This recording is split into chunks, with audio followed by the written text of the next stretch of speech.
Sa pagtindi ng pangangalampag sa gobyerno, takot na ang mga residente ng isang exclusive village sa Makati.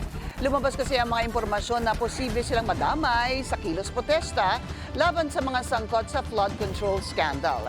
2,000 pulis ang ide-deploy ng PNP para matiyak ang seguridad sa lugar. Ang detalye sa agenda report ni Hannah T. live mula sa McKinley Road sa Makati. Hannah, kamusta ang sitwasyon dyan? Pinky, 2 araw bago ang umuugong na di umano'y malakihang kilos protesta kontra korupsyon, nananatili namang kalmado at tahimik ang sitwasyon dito sa kahabaan ng McKinley Road sa Makati. Tila naghahanda ang ilang residente ng Forbes Park sa di umano'y posibleng rally o mobilization sa kanilang lugar. Nakatanggap kasi ang Bilyonaryo News Channel ng report na pinaghahanda raw nila ang Homeowners Association at barangay tungkol sa heightened security sa exclusive village. Yan ay bunsod ng serye ng corruption scandal sa maanumalyang flood control projects. Kumalat daw ang umuugong na protesta sa September 13 na posible umanong dumaan sa may McKinley Road. Para sa isang taga-Forbes na tumangging humarap sa kamera, pakiramdam niya susugurin sila roon. Mob mentality raw ito ayon naman sa isa pang residente. Nitong nakaraang linggo, sinugod ng ilang demonstrators at flood control survivors ang opisina ng St. Gerard Construction sa Pasig City. Pinagbabato pa ng putik ang gate ng kumpanyang pagmamay-ari ng Diskaya family, ang kumokontrol ng 9 na construction firms sa bansa.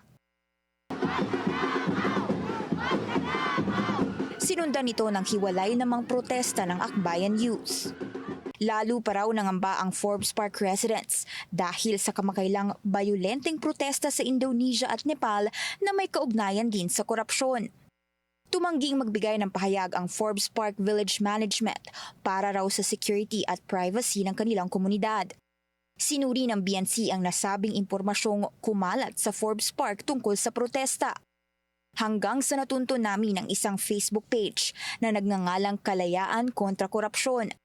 Napag-alaman naming iba-ibang initiatives pala ang mangyayari sa Sabado at posibleng ibang grupo umano ang nagpakalat ng info na nakarating sa Forbes Park. Anila, hindi raw sila aatake sa anumang property, assets o personal belongings ng sinuman. Tumanggi muna silang magbigay ng on-cam interview para umano sa kanilang seguridad. Sa huling monitoring, wala pang opisyal na pahayag ang Barangay Forbes Park at Makati City LGU tungkol dito. Kaugnay pa rin ng mga protesta versus corruption, nagkakasaraw ng mas malawak na protesta laban sa katiwalian na isasagawa sa September 21, ayon sa anti-corruption groups. September 21 kasi ang anibersaryo mismo ng proklamasyon ng martial law. Ayon kay Joshua Mata, co-convener na Nagkaisa Labor Coalition, isasagawa nila ang mas malaking kilos protesta sa People Power Monument kung saan libo-libo ang inaasahang dadalo. Maliban dito, posible ring magkaroon ng ilang pagkilos sa ibang mga lugar. Giit nila, kailangang magkaroon ng moral urgency at collective action sa mga nangyayari sa ngayon.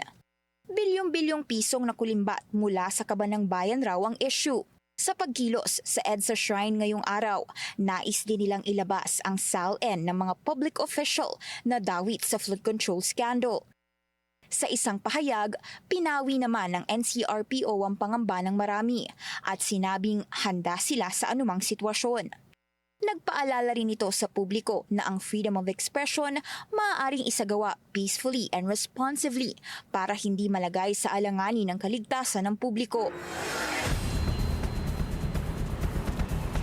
Pinky, kanina nakausap din natin ang iba pang progressive groups kabilang ang Bayan o Bagong Alyansang Makabayan at ayon kay Secretary General Mong Palatino, normal lang daw yung pag-aalala ng mga residente pero higit daw na dapat mas ituon ang kanilang pansin sa mga sangkot na opisyal sa anomalous flood control projects at anila welcome daw ang Forbes Park residents na sumama sa kanilang protesta sa September 20 2021 at kahit mga taga Forbes Park o sino mang mga individual dahil mapayapang protesta naman daw ito at sa ngayon hinihintay pa natin ang official statement ng Barangay Forbes Park at Makati City LGU pero muli iginiit nga ng NCRPO na handa silang siguraduhin ang kaligtasan.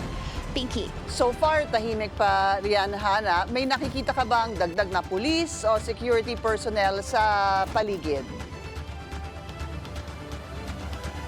Yes, Pinky, kanina o mga around 4 or 5 p.m., kapansin-pansin yung ilang mga nagro-ronda na security personnel sa kahabaan ng EDSA Buendia doon sa may front or main entrance ng Forbes Park, maging dito sa kahabaan din ng McKinley Road hanggang dito sa may San Antonio Plaza. Pero so far naman, kalmado pa rin yung sitwasyon ngayong gabi. Balik sa'yo, Pinky. Maraming salamat, Hannah T. Live mula sa McKinley Road sa Makati.